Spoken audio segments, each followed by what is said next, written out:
Good morning बच्चों, welcome. आपका स्वागत है। क्लास को कंटिन्यू रखते हैं हमारी को।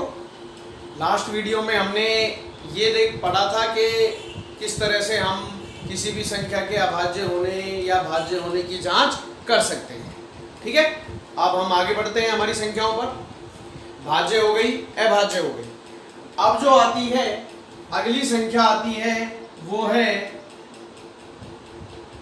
युगल अभाज्य। युगल अभाज्य इंग्लिश में बोलते हैं ट्विन प्राइम। ठीक है, युगल अभाज्य संख्याएं, ट्विन प्राइम नंबर्स। अब युगल अभाज्य संख्या कौन सी होती है? देखो, युगल, युगल का मतलब आपको पता है जोड़ा, ट्विंस, जोड़ा। ठीक है ना, तो जोड़े में होती है। परिभाषा लिख देता हूं मैं। युगल अभाज्य कैसी होती है?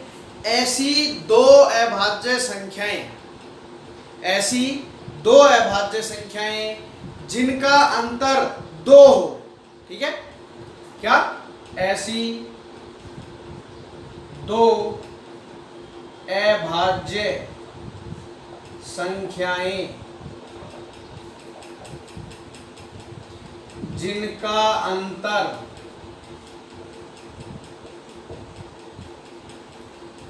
दो होता है। ऐसी दो अभाज्य संख्याएं जिनका अंतर दो होता है युगल अभाज्य संख्याएं कहलाती है। ठीक है, ऐसी दो अभाज्य संख्याएं जिनका अंतर कितना होता है? दो होता है, क्या कहलाती है? युगल अभाज्य संख्याएं कहलाती हैं, यानी ट्विन प्राइम नंबर्स कहलाती हैं। ठीक है, अब पहले मैं अभाज्य संख्या लिख देता हूं।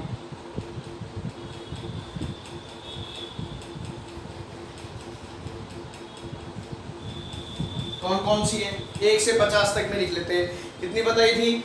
1 से 50 तक की प्राकृत संख्याओं में 15। कौन कौन सी?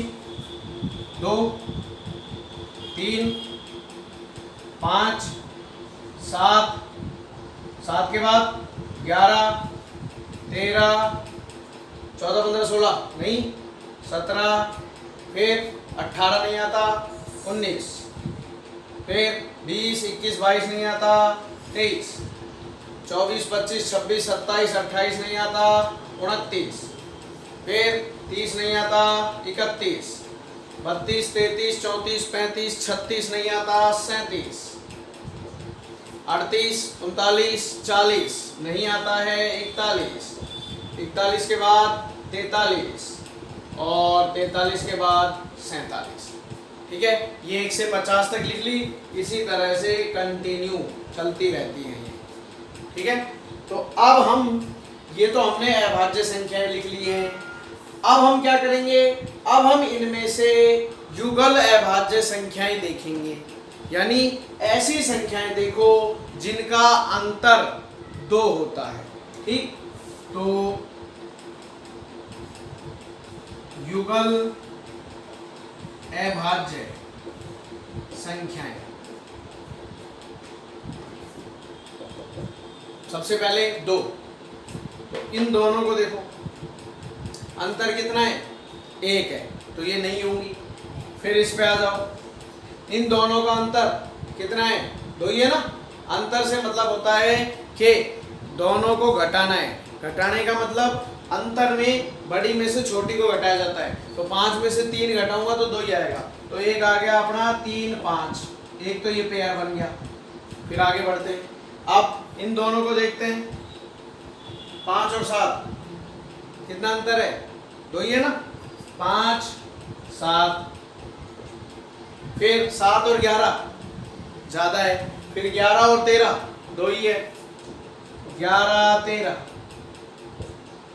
फिर 13 और 17 ज्यादा है, फिर 17 और 19 2 है, 17, 19, फिर 19 और 23 ज्यादा है, फिर 23 और 29 ये भी ज्यादा है। फिर 29 और 31 दो ही है। फिर 31 और 37 ज्यादा है। 37 और 41 ज्यादा है। 41 और 43 दो ही है। ऐसे ही फिर 43 और 47 का ज्यादा है।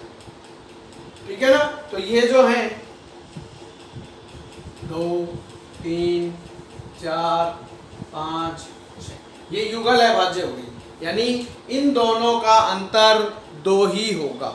ठीक है। तो युगल अभाज्य संख्याएं ऐसी दो अभाज्य संख्याएं जिनका अंतर 2 होता है, युगल अभाज्य संख्याएं कहलाती हैं। आगे बात समझ में? ठीक है, ये आप उतार लेंगे।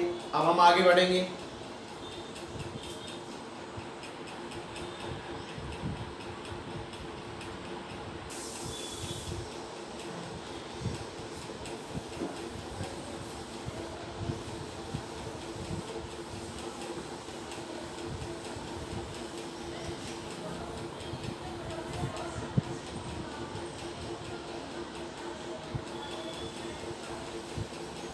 अब देखो बेटा, अब अगली जो हम पढ़ते हैं वो आती है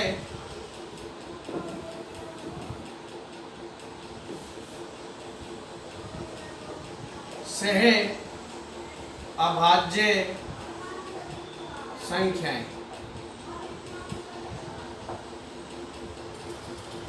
सह अभाज्य संख्याएं, ठीक है, इंग्लिश में बोलते हैं को प्राइम नंबर्स। सह अभाज्य संख्याएं, को प्राइम नंबर्स। ठीक है। एक दूसरा नाम भी है सापेक्ष अभाज्य संख्याएं।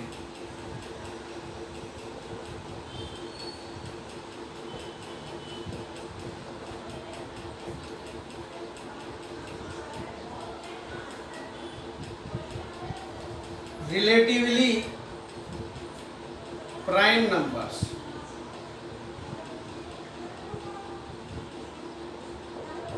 दोनों एक ही है, सह अभाज्य संख्याएं या फिर सापेक्ष अभाज्य संख्याएं। ठीक है। अब क्या होती है सह अभाज्य संख्याएं? परिभाषा, ऐसी दो प्राकृत संख्याएं। ठीक है, ऐसी दो प्राकृत संख्याएं जिनका महत्तम समापवर्तक 1 होता है। परिभाषा लिख देता हूं, ऐसी दो प्राकृत संख्याएं जिनका महत्तम समापवर्तक, मैं से पे शॉर्ट में क्या लिखते हैं, मैं से पे 1 होता है, सह अभाज्य संख्याएं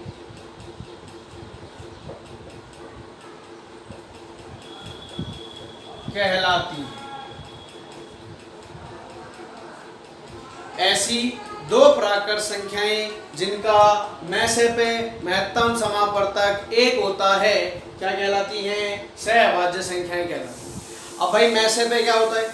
आपने पढ़ा होगा छोटी क्लासों में, मैं से पे और ले से पे, लघुत्तम समापवर्तक और महत्तम समापवर्तक। अब देखो मैं से पे में क्या होता है, कोई भी दो संख्याएं हैं तो मैं से पे का मतलब है कि उन दोनों के जो गुणनखंड होंगे उनमें जो सबसे उभयनिष्ठ गुणनखंड होगा, सबसे बड़ा उभयनिष्ठ गुणनखंड, वही क्या कहलाता है? मैं से पे कहलाता है। तो यहाँ पर क्या होगा, ऐसी दो प्राकृत संख्याएं जिनमें उभयनिष्ठ गुणनखंड जो क्या हो, 1 हो, सबसे बड़ा उभयनिष्ठ गुणनखंड क्या हो, 1 हो, तो वो कहलाती हैं सह अभाज्य संख्याएं। ठीक है। जैसे देखो एक एग्जांपल लेते हैं, हम एग्जांपल लेते हैं 2 और 3। ठीक है, हमें चेक करना है कि 2 और 3 सह अभाज्य संख्याएं हैं या नहीं। ठीक, तो देखो भाई क्या करोगे, सबसे पहले एग्जांपल वैसे लिख देता हूं, जांच कीजिए की संख्याएं 2 व 3 सह अभाज्य है। ठीक, तो कैसे चेक करोगे? देखो, सबसे पहले 2 के गुणनखंड कर लोगे आप। गुणनखंड जानते हो ना, जैसे ये 2, इसका भाग जाएगा 2 का, कितनी बार? 1 बार। क्या बचा? 1। ठीक है ना, तो 2 के गुणनखंड क्या हो गए? 1 गुणा 2। फिर आपने गुणनखंड किए किसके? 3 के। 3 के गुणनखंड, 3 के जब आप गुणनखंड करोगे तो 1 गुणा 3। ठीक है, अब आपको क्या करना है? ये जो आपने गुणनखंड करे, इन गुणनखंडों में कॉमन कौन सा है? उभयनिष्ठ एक ही है, और यही सबसे कॉमन क्या आ रहा है? एक ही आ रहा है। और कुछ कॉमन है क्या? नहीं है। ठीक है, तो इसका मैसे पे कितना आया? 1। चूंकि 2 व 3 का मैसे पे 1 है, इसलिए 2 व 3 सह अभाज्य संख्याएं।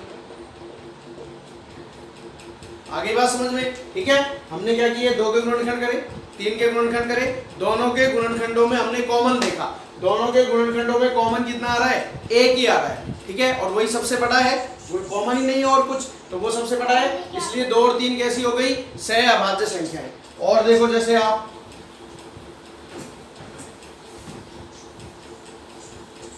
और देखिए,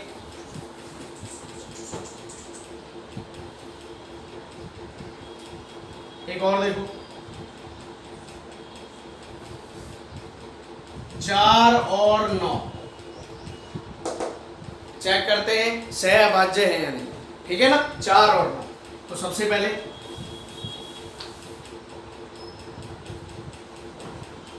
4 के गुणनखंड,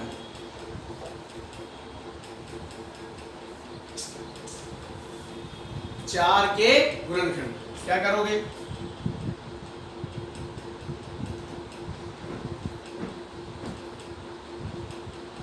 1 गुणा 2 गुणा 2। ठीक है, और 9 के गुणनखंड,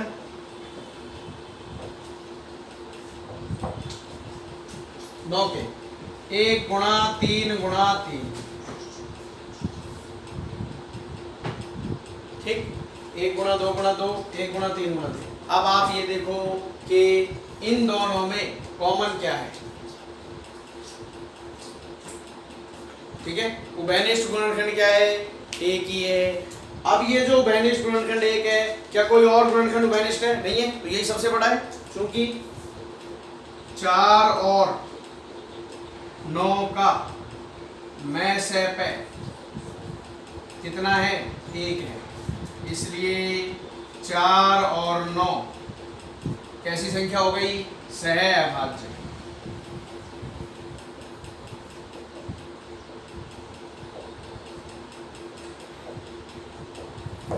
ठीक है, 4 और 9 सह अभाज्य संख्याएं हैं। आगे बात समझ में आपको? क्लियर? तो ये सह अभाज्य संख्याएं हो गई। अब आपको एक चीज क्या ध्यान रखनी है?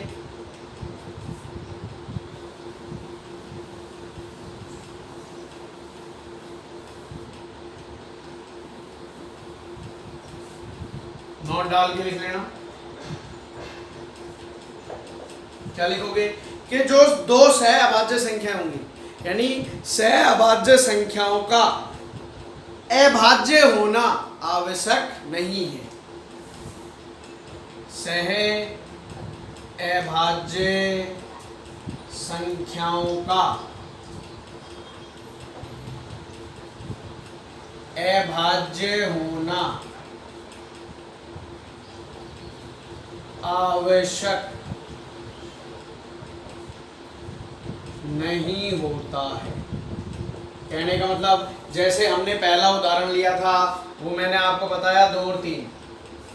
ठीक है, दूसरा उदाहरण लिया हमने 4 और 9। तो इसमें जो आपने संख्याएं ली वो दोनों ही अभाज्य हैं। दोनों ही कैसी हैं? अभाज्य। ठीक है, इसमें हमने जो दो संख्याएं ली वो दोनों ही भाज्य हैं। ठीक है ना। अभाज्य क्या होती है? जिनके केवल जिनके ठीक दो भाजक होते हैं। इनके दो ही भाजक हैं, इसका 1 और 2, इसका 1 और 3, लेकिन इनके 2 से अधिक भाजक हैं। इसमें 1 का, 2 का, 4 का, इसमें 1 का, 3 का, 9 का। ठीक है, तो ये जरूरी नहीं है कि जो अभाज्य संख्या होगी वही सह अभाज्य होगी। ठीक है ना, इसके कोई लेना देना नहीं है कि जो अभाज्य संख्या है वही सह अभाज्य होती है। भाज्य संख्या भी सह अभाज्य हो सकती है। उदाहरण आपको मैंने बता दिया था। ठीक है,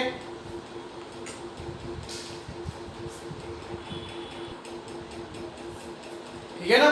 तो सह अभाज्य संख्याओं का अभाज्य होना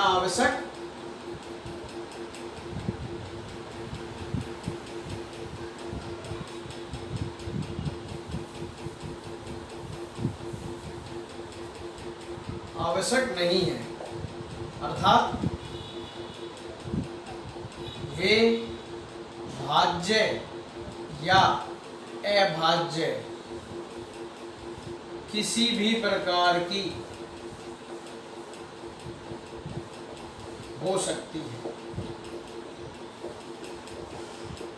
ठीक है ना, चाहे वो भाज्य हो या अभाज्य हो सकती है, चेक करना। लेकिन दूसरी बात, दो अभाज्य संख्याएं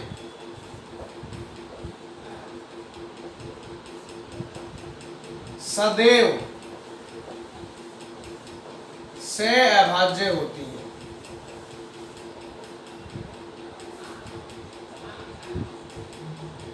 ठीक है, दो अगर अभाज्य संख्याएं हैं तो आप चेक करो या मत करो, वो हमेशा ही कैसी होंगी? सह अभाज्य होंगी, क्योंकि उनके दो ही गुणनखंड बनेंगे आपके पास। ठीक है ना, कोई सी भी आपने ले ली, जैसे आपसे कहे कि 17 और 19, बताओ सहअभाज्य है या नहीं? तो बिल्कुल सहअभाज्य हैं, क्योंकि जब आप इनका मैसे निकालोगे तो मैसे एक ही आएगा। ठीक है ना, मैसे पे एक ही आएगा, इसलिए ये सहअभाज्य होंगे। क्लियर? आगे बात समझ में? तो इस तरह से ये 2 पॉइंट ध्यान रखना कि जो दो अभाज्य संख्याएं होती हैं वो सदैव ही सहअभाज्य होती हैं। लेकिन जो सहअभाज्य हैं वो जरूरी नहीं है कि हमेशा ही क्या हो? अभाज्य हो। भाज्य भी बन सकती है, जैसे 4 और 9। 4 और 9 भाज्य संख्याएं हैं, लेकिन वह कैसी हैं? सहअभाज्य। ठीक है, तो ये आपके आज मैंने आपको बताया था कौन कौन सी संख्याएं? सहअभाज्य संख्याएं और युगल अभाज्य। ठीक है, आज के लिए इतना ही, बाकी कल करेंगे।